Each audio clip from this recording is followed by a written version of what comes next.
All right, this video is going to show you just a really brief overview of my new personal finance spreadsheets. This is meant to cover the accumulation phase of your financial plan, which is basically up until the time of retirement.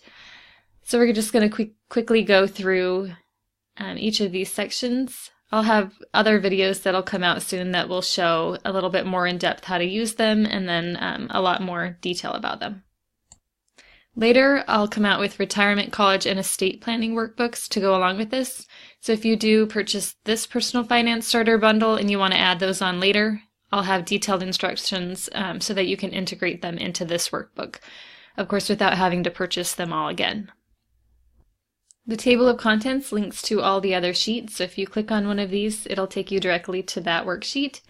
And then, of course, we have some basic inputs you should put in first. We have financial goals and some calculations to help you to see exactly how much you should be planning for things like retirement, college planning. This section in purple is the personal finance essentials portion.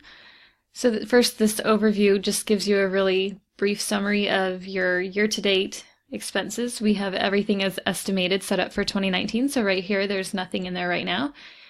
And then where your money is going. So this is based on the projected balances, and then how your savings is allocated.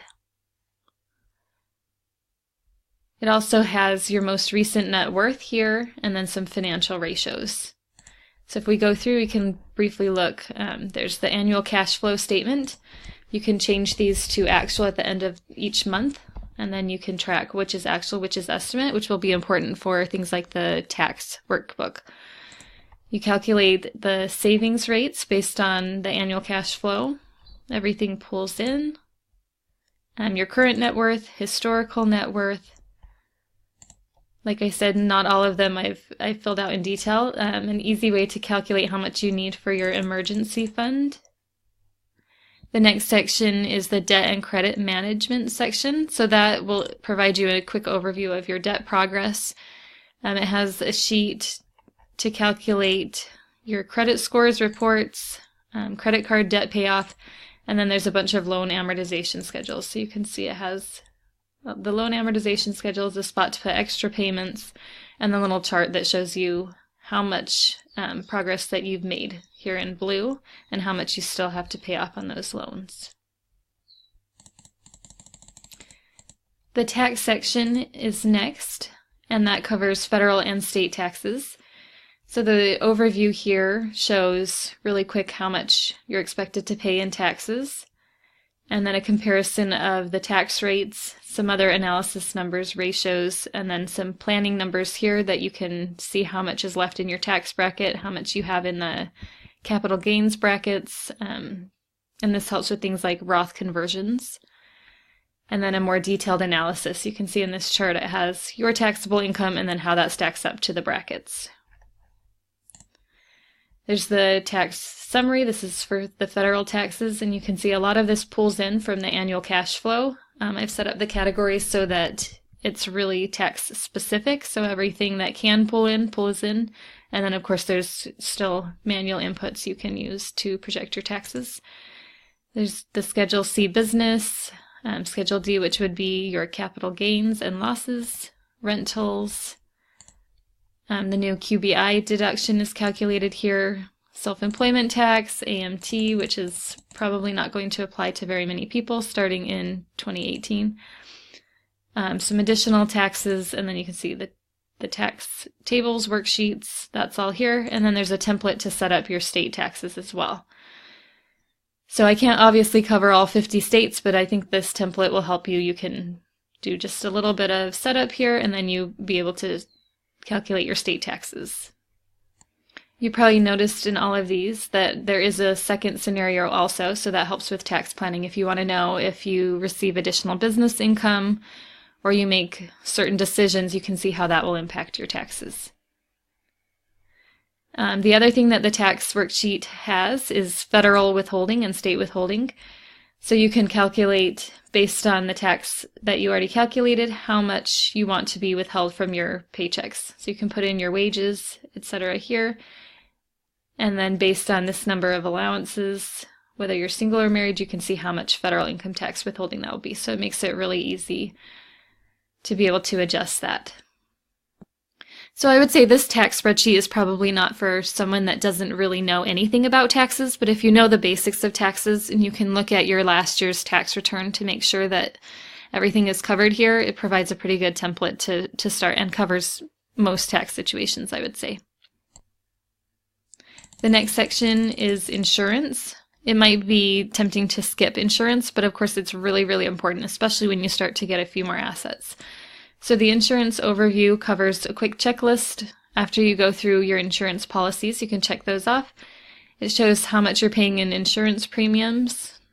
It has total, and then based on your post-tax income, how much you're paying in insurance. Quickly shows your deductible, liability, and then it has a spot in each of these that you can put a copy of your policy, some brief information, and then go through. So as you go through, the idea is for you to be really aware of what your insurance policy covers, and if you need to change it, this would be the time you can change your policies. So as homeowners, renters, has a spot to do a home inventory and put in some pictures and receipts for each room. Auto insurance, umbrella insurance has some quick calculations of how much you might need. A spot for medical insurance, and then the life insurance tab has a few different calculations you can use to determine how much life insurance you need. And that's based on the annual cash flow as well. It links to that. So it knows your expected annual expenses, your expected annual income, and can help you determine that pretty quickly. And then there's also disability insurance calculations that are calculated in a little bit similar manner. You can determine the gaps in your coverage if something were to happen to you, because of course it can actually be worse if you have a disability than it is for death from a monetary standpoint. And the last section in the starter bundle workbook is the saving and investing section. So you can see the saving and investing overview. You have a quick spot to put in some of your interest rates, so you can kind of look at that and compare them to what interest rates you can get online and with other banks. And then there's some key investing numbers here: contributions, current return, a quick graph of your current portfolio allocation between stocks, bonds, and then also accounts by tax type, which of course will be really important as you're planning for retirement, and especially if you're planning to retire a little early and you need money outside of your tax deferred accounts. So the next tab, you can see there's a spreadsheet set up that you can determine your portfolio allocations, but also your fees. So you can put in your holdings here, the amounts you have, and then the expense ratios. And then at the bottom, it will calculate your desired portfolio allocation compared to your current allocation, and then also a weighted expense ratio across all your accounts. This little graph at the top will show the contributions to the account in gray, and then the projected and the historical balances here. You'll see that these sheets are only set up to go to your retirement date. So the purpose of this workbook is to really integrate between all of your financial information and provide a way you can keep tracking it and be really intentional about your money and about your investing. If you have any questions, I'd love to hear them in the comments, or you can always email me at makingyourmoneymatter@gmail.com.